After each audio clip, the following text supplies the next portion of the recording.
So mathematically, any wave function that describes indistinguishable particles, okay, must be either symmetric or antisymmetric with respect to the exchange of those particles. Why?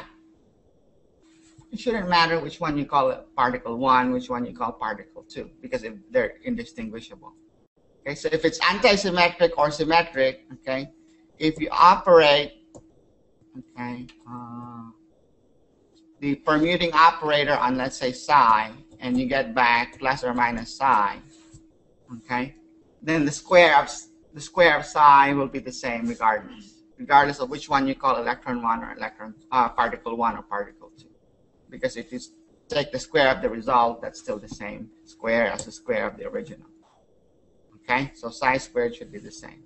Now, Pauli's principle says that if you have a system of 2 or more fermions, such as electrons, okay, not only must the function satisfy the principle of indistinguishability, the function itself must be anti-symmetric. It cannot be symmetric. Even though symmetric functions would satisfy the principle of indistinguishability, in the case of electrons, or fermions in general, okay, any exchange of labels for indistinguishable electrons or fermions must give you the negative of the original function. So the function must be anti-symmetric. Okay, the question is why? Because that's the one that is consistent with experimental observation. So that's kind of a postulate. Okay, what you remember what fermions are? Particles that have a half integer spin. So a proton, for example, has a spin of 1/2. Electron spin is 1/2. So if your spin is 1/2, 3/2, 5/2, those are fermions. If your spin is 0, 1, 2, 3, those are bosons. Okay, bosons would be particles with integer spins. Fermions have half integer spins. So electrons are fermions. So if you have a system that has indistinguishable electrons, 2 or more electrons, your wave function should not tell you which electron is which. It doesn't matter which electron you're going to call electron 1, which it shouldn't matter which electron you're going to call electron 2. Exchange the labels for those electrons. The wave function should be this.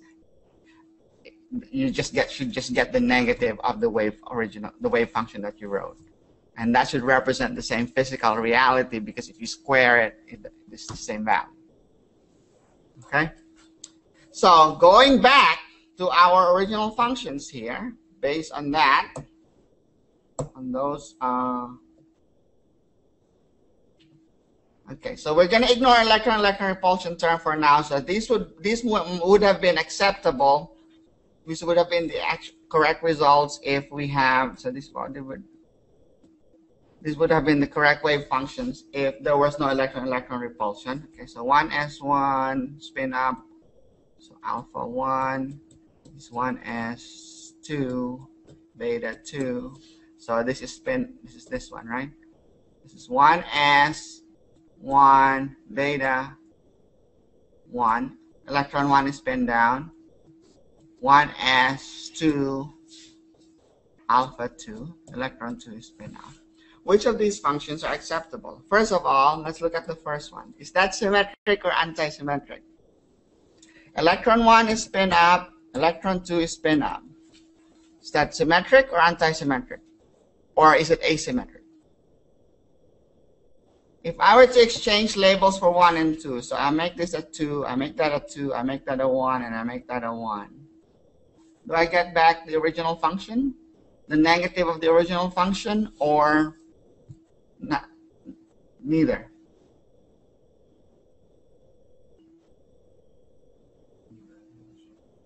It's the same function, right? So this is symmetric. This function is symmetric, so that's not acceptable. Okay? You've learned your freshman chemistry. You can't have 2 electrons in the same orbital having the same spin. They can't be both spin up. Okay?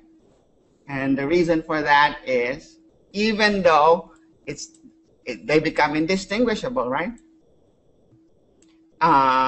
they're both spin up, so you can't tell which is which. They're both the function happens to be symmetric. So that's a violation of the Pauli principle. Okay. What about this second one?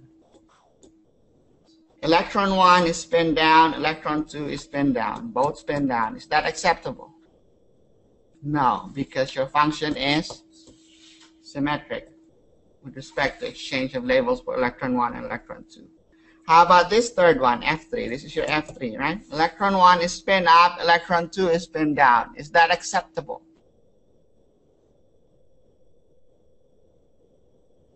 Can you tell?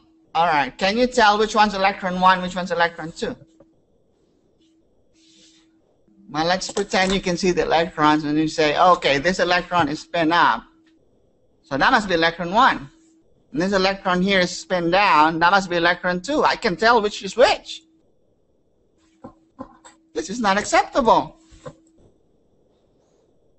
This function is not symmetric. It's not anti-symmetric. It's asymmetric. F3 is asymmetric. Not acceptable to say that electron 1 is spin up and electron 2 is spin down. How about this fourth function right here? This says electron 1 is spin down, electron 2 is spin up. Is that acceptable? It's not acceptable either. So so this is asymmetric. So were you taught the wrong thing in freshman chemistry? Depends on how it was stated, but the correct way to say it is not that electron 1 is spin up and electron 2 is spin down. Remember the way it was stated to you in freshman chemistry. One electron must be spin up, the other one must be spin down. You just don't know. The wave function should not tell you which one is spin up and which one is spin down. Okay? And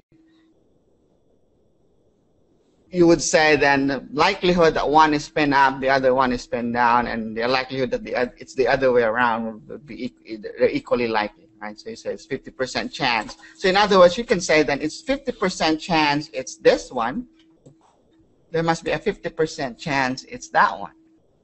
So neither one of these, F3 and F4, is acceptable. But maybe you can construct a function that is anti-symmetric based on this, so that it's 50% chance it's F3, 50% chance it's F4. Okay?